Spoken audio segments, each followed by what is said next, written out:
الحمد لله نحمده ونستعينه ونستغفره ونؤمن به ونتوكل عليه ونعوذ بالله من شرور أنفسنا ومن سيئات أعمالنا من يهده الله فلا مضل له ومن يضلل فلا هادي له ونشهد أن لا إله إلا الله وحده لا شريك له ونشهد أن سيدنا وسندنا وشفيعنا ومولانا محمدا عبده ورسوله صلى الله عليه وعلى آله وأصحابه وسلم. أما بعد، أعوذ بالله من الشيطان الرجيم. بسم الله الرحمن الرحيم. يا أيها الذين آمنوا استعينوا بالصبر والصلاة إن الله مع الصابرين. صدق الله العظيم وصدق رسوله النبي الكريم ونحن على ذلك لمن الشاهدين والشاكرين والحمد لله رب العالمين. عزیزان گرامی، ملت اسلامیہ کے فرزندوں، سپوتوں، نوجوانوں، عزیز بزرگوں اور بھائیوں، گزشتہ جمعے کے اندر نماز کے متعلق آپ حضرات کے سامنے چند باتیں عرض کی تھی.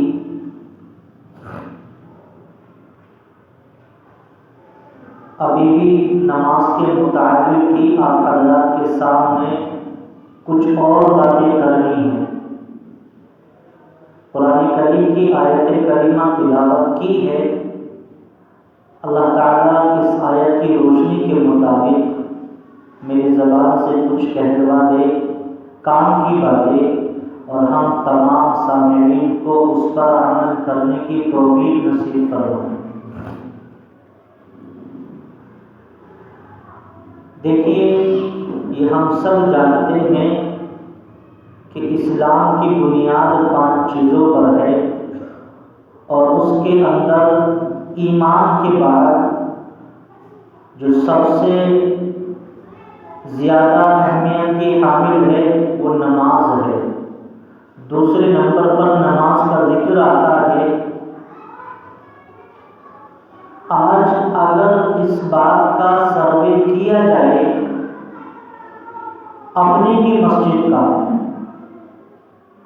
تقریباً میں سمجھتا ہوں میرے سامنے ایک مرتبہ یہ بات آئی تھی کہ ہماری اس مسجد کے حلقے کے اندر تقریباً 500 گھر لگتے ہیں. دیکھنا یہ ہے ان 500 گھروں کے اندر کتنے افراد ہوں گے.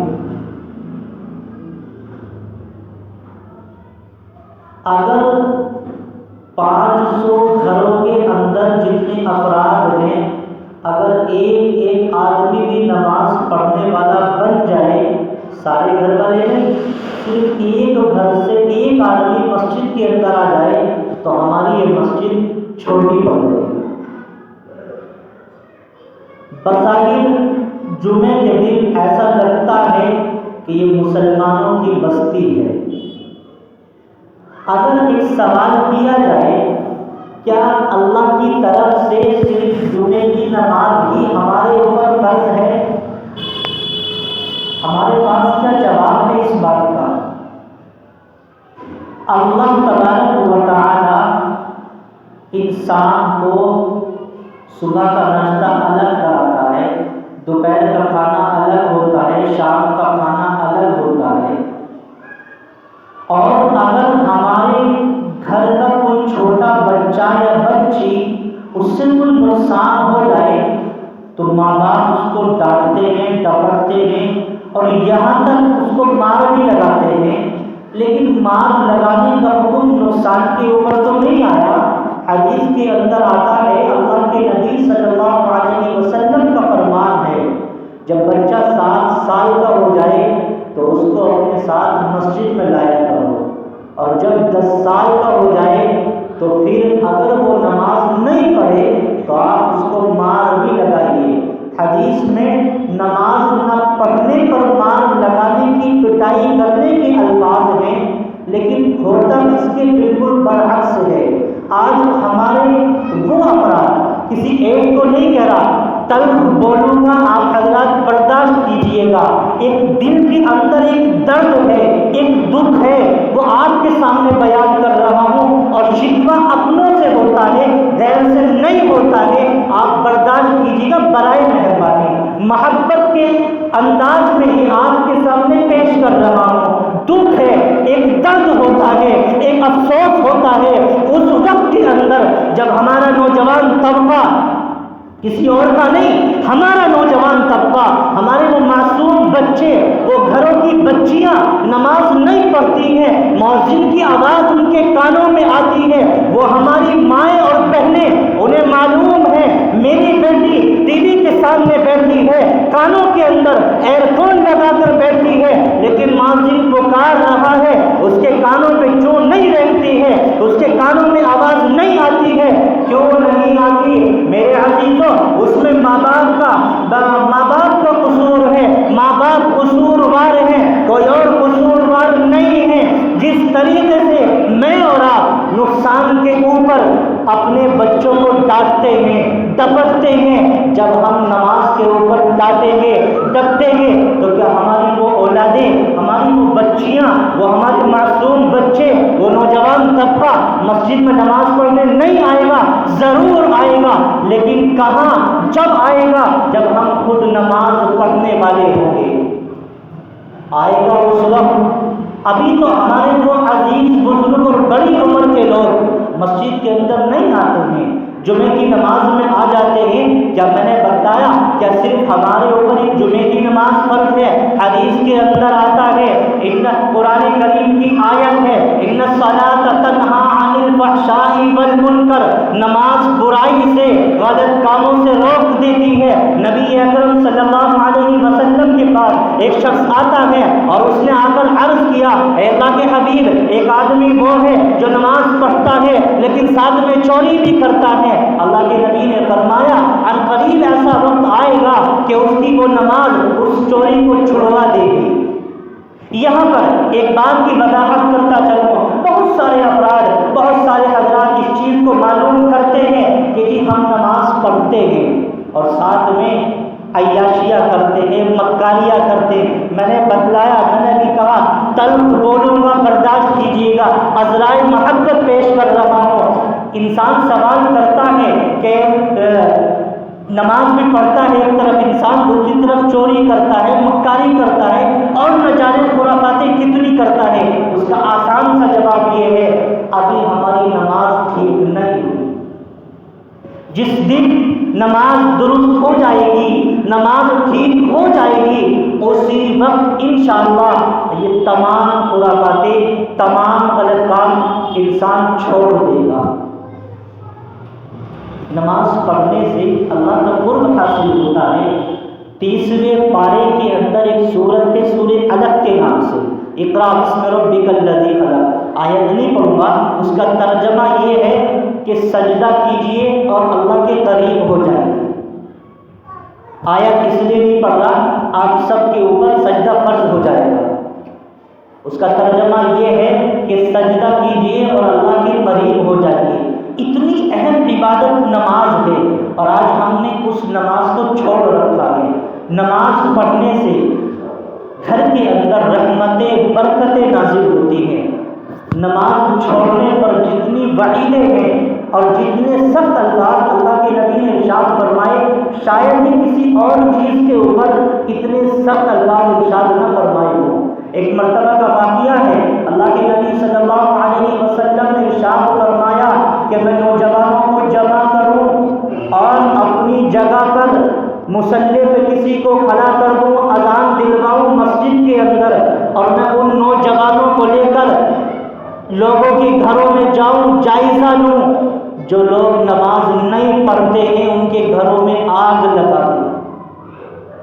اندازہ لگائیے کتنی سخت وعید ہے نماز نہ پڑھنے کے اوپر۔ آج ہماری یہ بستی اس چیز سے خالی ہے، محروم ہے۔ دیکھیے پریشان ہے، پریشانیاں ہمارے سامنے ہیں، سب جانتے ہیں، عام بات ہے، کسی سے مخفی نہیں ہے، لیکن پریشانی کی سب سے اہم وجہ یہی ہے کہ ہم اللہ کے قریب آنے کو تیار نہیں ہیں۔ حدیث کے اندر آتا ہے کہ جو انسان جان بوجھ کر جس نے ایک نماز کو قضا کر دیا، من ترک الصلاۃ متعمدا فقد کفر، جس نے جان بوجھ کر ایک نماز کو چھوڑا گویا وہ تو کافر ہو گیا۔ بظاہر وہ مسلمان ہے، لیکن یہ دیکھیے کہ اللہ تبارک و تعالیٰ کو یہ عمل کس قدر ناپسند ہے۔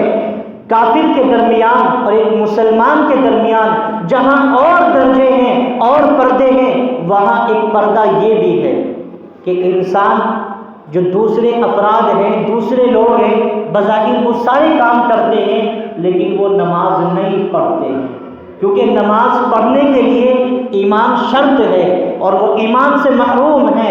اللہ نے مجھے اور آپ کو ایمانی دولت سے مالا مال فرمایا، ہمارے اوپر یہ بات لازم ہے، واجب اور فرض ہے کہ ہم نماز پڑھنے والے بن جائیں۔ حدیث کے اندر آتا ہے کہ جو انسان نماز نہیں پڑھتا ہے، اللہ تبارک و تعالیٰ اس کے اوپر ایک سانپ مسلط فرما دیں گے۔ جو انسان نماز نہیں پڑھتا ہے، اللہ تبارک و تعالیٰ اس کے اوپر ایک سانپ کو مسلط فرما دیں گے، اور وہ سانپ نہایت ڈراؤنی شکل میں ہوگا، اژدہا پھونک مارے گا تو انسان ڈر جائے گا، اتنا خطرناک اور وحشتناک ہوگا وہ سانپ جو ہوگا، وہ اژدہا جو ہوگا۔ میرے دوستو، آج دنیا کے اندر ہمارے ذرا سا ناخن، کچا جو ناخن ہے یہ کٹ جائے تو ہمیں پورا دن تڑپتے پھرتے ہیں، پریشان ہو جاتے ہیں، لیکن اندازہ لگائیے جب وہ سانپ ہمارے اوپر مسلط ہوگا تو اس وقت ہم کیا کریں گے، اور وہ وقت ایسا ہوگا کوئی کسی کی فریاد سننے والا نہیں ہوگا، رشتہ دار، عزیز و اقارب، ماں باپ، بہن بھائی، کوئی نہیں ہوگا، تنہے تنہا انسان ہوگا، اور اس کے ساتھ وہ اس کے اعمال ہوں گے جو اس نے کیے ہوں گے۔ اور حدیث کے اندر یہاں تک آتا ہے کہ جو انسان نماز نہیں پڑھتا ہے، اللہ تبارک و تعالیٰ اس کے اوپر ایک اور سانپ کو مسلط، ایک فرشتے کو اس کے اوپر مسلط فرما دیں گے، اور وہ فرشتہ اتنا ڈراؤنی شکل میں ہوگا کہ اس کی ہیبت دل کے اندر طاری ہو جائے گی، اس کے دل کے اندر رحم نام کی کوئی چیز نہیں ہوگی۔ بظاہر جب ہم دنیا کے اندر پریشان ہوتے ہیں تو ہم کسی کے سامنے گڑ گڑاتے ہیں، انسان کا دل ہے موم ہو جاتا ہے، لیکن وہ فرشتے کا دل ہوگا، اس کے دل میں رحم نام کی کوئی چیز نہیں ہوگی، آپ پکارو گے کوئی فریاد سننے والا نہیں ہوگا، اور اس کے ہاتھ میں گرز ہوگا۔ اگر انسان نے فجر کی نماز نہیں پڑھی، فجر سے لے کر ظہر تک وہ پٹتا رہے گا، وہ فرشتہ اس کو مارتا رہے گا، پیٹتا رہے گا، پھر اگر ظہر کی نماز پڑھ لی تو بچ جاؤ گے، اور اگر ظہر کی نہیں پڑھی تو حدیث کے اندر آتا ہے پھر عصر تک یہی مسلسل چلتا رہے گا، عصر تک پٹتے رہو گے، اور مغرب کی پڑھ لی تو بچنے کی چانس امکان ہے، بچنے کی امید ہے، لیکن اگر مغرب کی نہیں پڑھی ہوگی تو پھر مغرب کے اندر مغرب تک پڑھتے رہیں گے، اور پھر اسی طریقے سے پانچوں وقت کی نماز میں یہ مسلسل واقعہ پیش آتا رہے گا۔ آخر میں لکھا ہے کہ اس کے بعد وہ انسان کو 70 ہاتھ زمین کے اندر دھسا دیا جائے گا، پھر نکلے گا، پھر اس کو گرز مارنا شروع ہو جائے گا، یہ سلسلہ چلتا رہے گا اس انسان کے لیے جس نے نماز نہیں پڑھی ہے۔ عزیزو، غور کیجیے، فکر کیجیے، آج ہماری نمازوں کا کیا حال ہے؟ آج ہم کتنے پرسنٹ نماز پڑھتے ہیں؟ حضرت شیخ عبد القادر جیلانی رحمۃ اللہ علیہ نے اپنی کتاب کے اندر لکھا ہے کہ جو انسان نماز نہیں پڑھتا ہے اس کی نحوست، یعنی اس گھر کی نحوست 40 گھروں تک جاتی ہے، اور بعض علماء نے تو یہاں تک لکھا ہے 40 گھر لیفٹ سائڈ میں اور 40 گھر رائٹ سائڈ میں، 40 گھر سامنے اور 40 گھر پیچھے، یہاں تک علماء نے لکھا ہے۔ لیکن آپ مثال کے طور پر سمجھیے 40 گھر ہی مان لیجیے، علماء نے لکھا ہے کہ 40 گھر کے اندر اس کی نحوست جاتی ہے۔ سوچئے جس گھر کے اندر بے نمازی رہتا ہوگا اس گھر میں نحوست کا کیا عالم ہوگا۔ یہ تو ایک بے نمازی کے بارے میں ہے، ایک بے نمازی کے۔ ہمارے بہت سارے گھر ایسے ہیں کہ نہ گھر کی مائیں، گھر کی عورتیں نماز پڑھتی ہیں، نہ گھر کے مرد نماز پڑھتے ہیں۔ کیوں نہیں پڑھتے؟ آپ سے ایک سوال کرتا ہوں، دیکھیے اگر آج حکومت کی طرف سے ایک نوٹس آ جائے، ایک پیغام آ جائے اور اس کے اندر لکھا ہوا ہو 2:30 پر آپ کو فلاں کورٹ میں پہنچنا ہے، بتلائیے پہنچیں گے یا نہیں پہنچیں گے؟ سوال ہے آپ سے، دکھے دل کے ساتھ آپ جواب دیجئے، پہنچو گے یا نہیں پہنچو گے؟ وہ تو ہماری دنیا کی عدالتیں ہیں، ہماری دنیا کی کورٹ کچہریاں ہیں، لیکن کورٹ اور کچہری سے ایک بڑا نظام چلانے والا، ساری دنیا کا نظام چلانے والا، ہمارا اور آپ کا خالق دن میں ہمیں 5 مرتبہ بلاتا ہے اپنے گھر کے اندر، ہم آتے ہیں؟ کیا جواب ہے ہمارے پاس؟ کل قیامت کا دن ہوگا، سب سے پہلے نماز کا سوال ہوگا، سب سے پہلے نماز کے بارے میں سوال ہوگا، اور سب سے پہلے جو فیصلہ ہوگا وہ خون ناحق کا ہوگا۔ انسان نے اگر کسی کا ناحق خون کیا، قتل کیا، اس کے بارے میں سب سے پہلے فیصلہ ہوگا، لیکن سوال سب سے پہلے نماز کے بارے میں ہوگا۔